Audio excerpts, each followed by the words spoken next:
The danger also is that many people are hearing that as a ceiling for their giving. We promise not to spend more than $114,000 for Jesus Christ next year. You can count on it. We will never give Jesus a dollar more than that. We're fiscal conservatives. We manage our money well. That's all we'll spend. Trust us. Now, if we're talking about running the Xerox machine, sure, we ought to cut our expenses. But if we're talking about doing the work of the Lord, the sky's the limit. And why do we get up and say that this is all we need? It puts a lid on many people's giving because they see no vision. They see no forward movement for the church. And that person who perhaps has heard everything that you have said was giving 0.5% or 1% of their income and decided they were going to move forward in a great leap to the tithe, looks at the budget and says, I'm going to tithe, and I'm sure not going to give it to my parish church because all they've told us they need is $7,000 more than last year. It becomes an inhibiting factor. Now, after years of tithing education and deep commitment on the part of the congregation, I have indeed seen a few churches that have been able to go back and reverse that and go back to prayerfully setting a budget and inviting people to respond because they know their people are not responding on the basis of how big the budget has increased, but are responding in terms of what God has done in their life. My experience is that that is a rare exception, and you know when you're in that situation. Most of us are rather in the place where the budget is an alternative standard for giving to the biblical tithe. And the minute you put the budget in front of people, that becomes the standard by which people assess and make decisions about their giving. The second implication of the leadership is giving for outreach, giving beyond ourselves, called often 50-50 giving. That is to say, a commitment to work toward giving to others as much as we spend on ourselves, giving beyond ourselves as much as we need for the ministry of those who are already a part of our fellowship, a part of our congregation. That's a principle that was endorsed by the National Church General Convention. It's a goal. It is as for a lot of people, what the tithe is, that is something to work toward.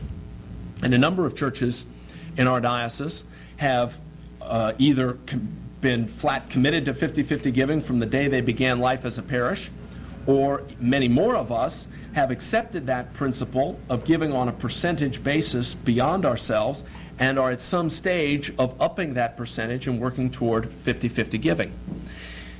It is part of the answer, well, if I'm going to tithe, as you call me to, and you don't tell me what the budget is, what are you going to do with the money? And a big part of the response is that we are going to do more and more for the Lord's work beyond ourselves. Well, they might ask, what? Could you be more specific? And I believe that it's important for those churches that do not articulate a budget to articulate some financial mission goals for their life and future.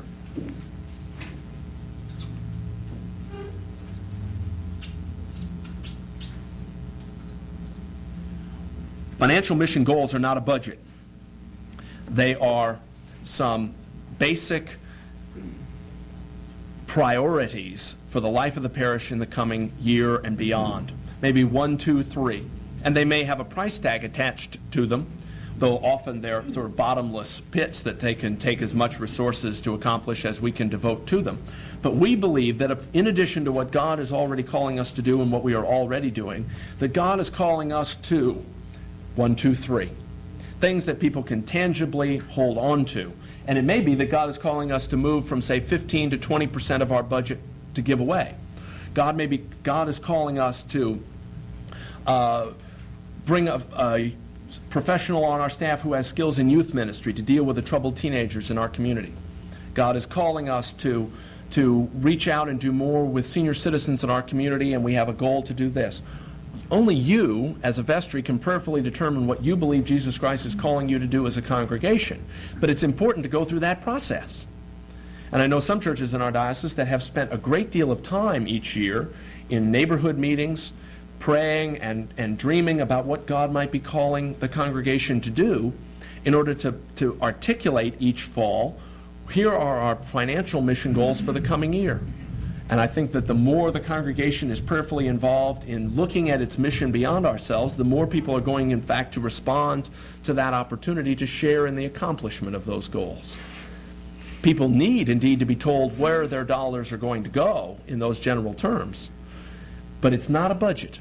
It's not a bottom line added up, this is all that God could possibly need. Don't bother sending us any more than that. It's rather, this is our vision. And as Proverbs says, without a vision, the people perish. There needs to be that sense that here is what we are called to accomplish. Here is our vision for the future, for the life of this parish. These goals are important in what they say about who we are and how we understand the Lord. I know of 2 churches that have established as their mission for the coming year the establishment of a 4-inch reinforced concrete walk between the parish hall and the parking lot. And I have seen it articulated that as the goal for the coming year. And my sense is that if everything is in order down to that point, at some point people are prayerfully going to say, I feel led by the Lord to invest my giving to the mission of Jesus Christ in places beyond the local parish, because this parish is not committed to them. And I wish the parish well, but my tithe is going to go to whatever ministry I feel prayerfully led to support. And I have no problem with that. And if people make that judgment in our congregation, I say, God bless you. That if you are prayerfully deciding where your giving, where your tithe should go, then we have to accept and respond to that judgment. But sometimes churches seem to get in the position that there is nothing that Jesus Christ is calling us to do as a congregation. Kind of throw up their hands and say, we look after our own, and we let all those other groups do things beyond us. Frankly, I have no such narrow notion of the value of the ministry of the church. I think that what we have as the body of Christ is so distinctive and so important that it is different when we as Christians are able to reach out and meet the needs of people in our community in the Lord's name. And I, for one, am not willing simply to entrust all that work to every community organization and social agency in town. I really believe that our group congregation, as servants of Jesus Christ, need to be about that work. And if we believe that, then we need to hold that high and call the people of our parish to respond to that and to join in that. We need to hold that forward. And it's sad that so many times our parishes have been so strapped for the resources to do just year in and year out what we know we need to do to keep the operation going, that we've stopped dreaming. We've stopped listening to God's call to us. We've stopped opening our eyes for a vision.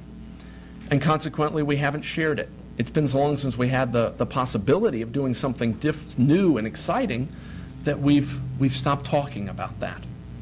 And it's always interesting to ask vestries, what do you think Jesus would call you to do if you had twice the income you have today? And it's unfortunate that most of us haven't the faintest idea.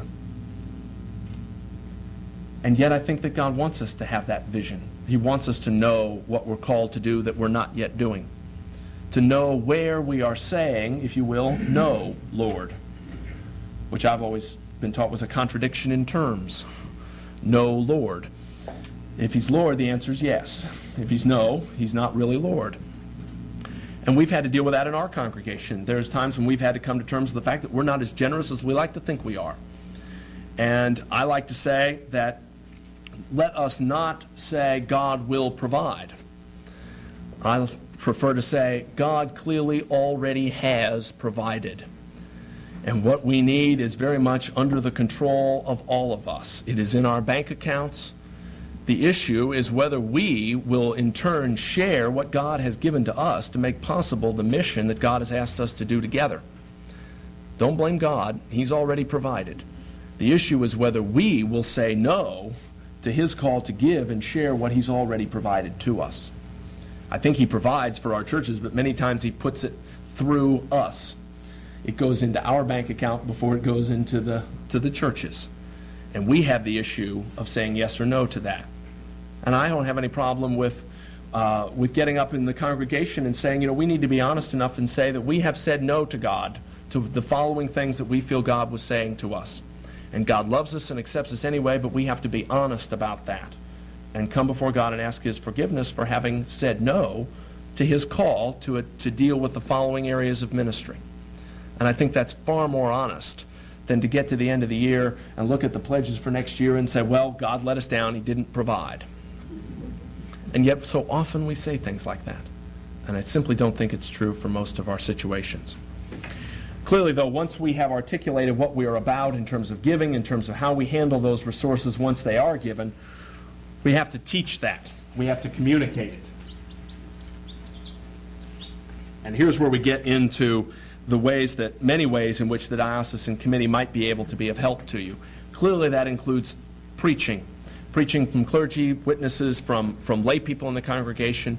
It includes the newsletter. It includes the bulletin board. It includes the Tuesday morning Bible study group. It includes every time Christians gather. That stewardship and issues related to it come up whenever they come up.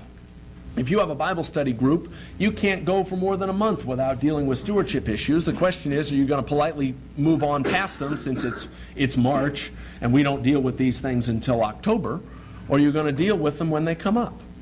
If you're willing to deal with them as they arise, you're confronted with the possibility of dealing with stewardship education every time you turn around. The lectionary has time and time and time again when stewardship issues are raised. And so do most of our groups and classes within the fellowship of the church. My concern is that teaching happen routinely, that it happen whenever it comes up, that there be opportunities for stewardship education in March, in September, at all times of the year, that people be given help in dealing with their giving, that people be help dealing with time management, that people be given help dealing with spiritual gifts, the dealing with stewardship of our talents, if you will. All of that should be routine life in our parish. And each of them, I think, deserves their own attention. Again, I think that when we talk about time, talent, and treasure all in the same sentence, people experience that as a softener. And they hear that, oh, I can give time and talent and don't need to deal with money. Or perhaps the reverse, that I can give my money and don't need to be involved. My experience is that most of us, when we talk about money, have someone rise up in appropriate indignation and say, stewardship is more than money, though, isn't it? You left out time and talent. Well, that's true. However, it's also been my experience that when I get up and talk about spiritual gifts or talk about time management, no one ever gets up and says, you left out money. And I wonder why that is. It seems to me that all three of those areas, if we can accept that distinction, which is somewhat artificial, but there's appropriateness in dealing with all of those areas at various times of the year, but to make them more a part of the routine life of our congregation. The Stewardship Committee would be happy to help in those areas, to talk about ways in which the education about these issues can be communicated routinely. Let me talk about one specific area that I think is very, very important. And that is the stewardship education of people who are new in your congregation.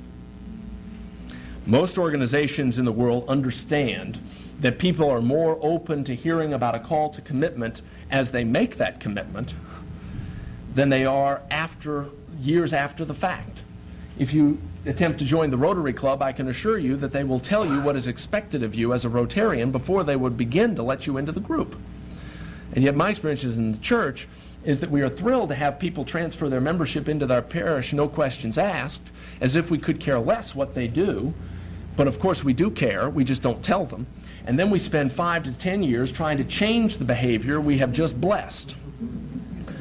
The canons are quite clear about the call to the Christian life and behavior in the Episcopal Church, if you want to take the canons instead of the Bible. And yet we don't often even share that with people.